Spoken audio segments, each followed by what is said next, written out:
If you like what you're hearing, why not try a StephCast subscription? Only $4.95 a month if you buy a year in advance. Go to StephanieMiller.com to find out how. Naomi Klein, Shock Doctrine, the book everybody's talking about. Absolutely. If only she would call me. What? Look at it's lighting up. That would be slumming for her. She's gone slumming this morning. Yeah. Good morning, Naomi. Good morning, Stephanie. Thanks for squeezing us in. I bet you everybody's calling you these days. It's been a busy few days, but I'm very happy to talk with you. You are like the psychic financial expert. I mean, somebody was saying writing online today, we have to thank Naomi Klein for giving us the language to understand what's happening right now. That's so gratifying to hear, and I've been so gratified that people are not just swallowing this classic example of the shock doctrine. And I really wrote the book for exactly this reason, that this strategy has been in play now for 35 years. Our elites understand it, our politicians understand it, our corporations understand it, but the lay public does not realize that there is this very clear political strategy of pouncing on a profound economic crisis, even natural disasters, anything that gets us destabilized, to ram through what economists call economic shock therapy. And they do it really fast. They tell us it's an emergency and the sky will fall in if we don't listen to them. They pose as these father figure leaders, First Rudy Giuliani and now we have Hank Paulson, and we're supposed to go limp and accept this. And I've been so happy to see that the book has been a kind of a shock resistor that's allowed people to say this is happening now and we don't want it. Yep, the cover of Newsweek. Did you see it with Paulson the King, Well, this is what we do in a crisis. We regress. We become like children, and we want daddies to take care of us. And we remember it from September 11th when we projected so much onto people like Rudy Giuliani and Dick Cheney. And boy, do we regret that now, because so much was lost in that period.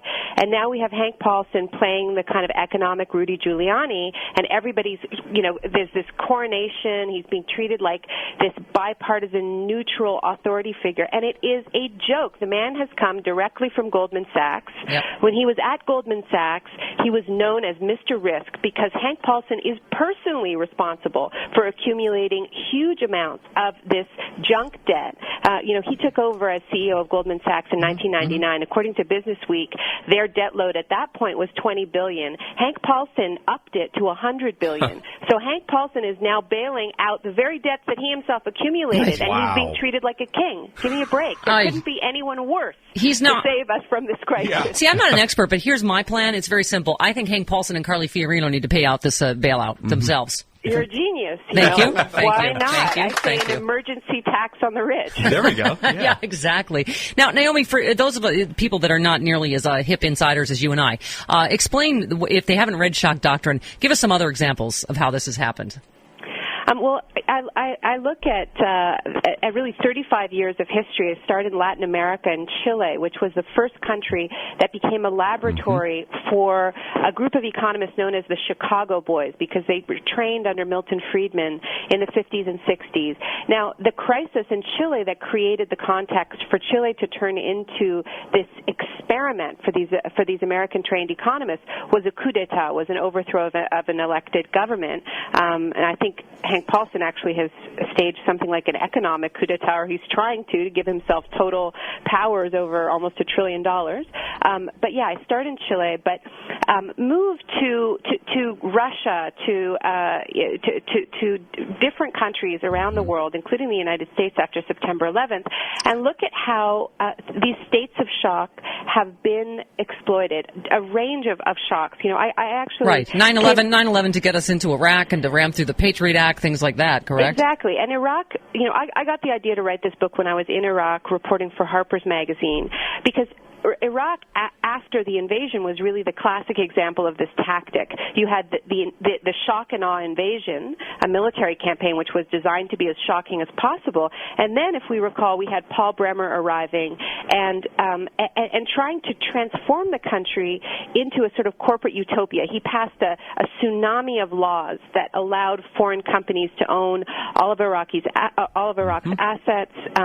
They passed a flat tax, a 15% flat tax. So that's a classic example of the shock doctrine. And once I identified that strategy, and I found all these economists talking about how they need a crisis. I quote Milton Friedman at the start of the book, the guru of the free market crowd, saying only a crisis, actual or perceived, produces real change. And when that crisis occurs, the change depends on the ideas that are lying around. And that's why I've been telling people, look for the ideas that are lying around on the right now. You know, we know about drill, baby, drill, but they also want to eliminate the capital gains tax. You know, they want to eliminate the regulations that were put in place after the Enron meltdown and scandal.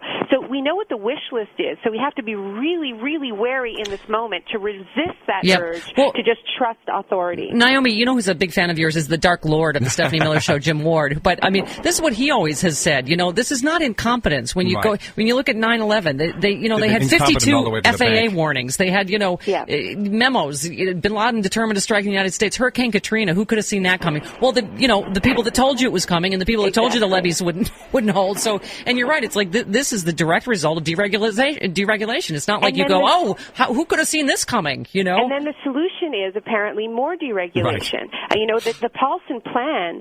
Everyone is saying this is, the problem was lack of transparency, lack of accountability, lack of regulation. And then what's the solution? Hank Paulson going to Congress and saying, give me a really big, black, deep hole in which I can throw almost $1 trillion and there can be absolutely no oversight. Yeah. So more on accountability, more absolute opacity, no transparency, no accountability. So this is their solution. So they want more of the same. We have to understand this. And, I talk about New Orleans as really a glimpse of the future in the book, because that's a classic example of the shock doctrine. That this was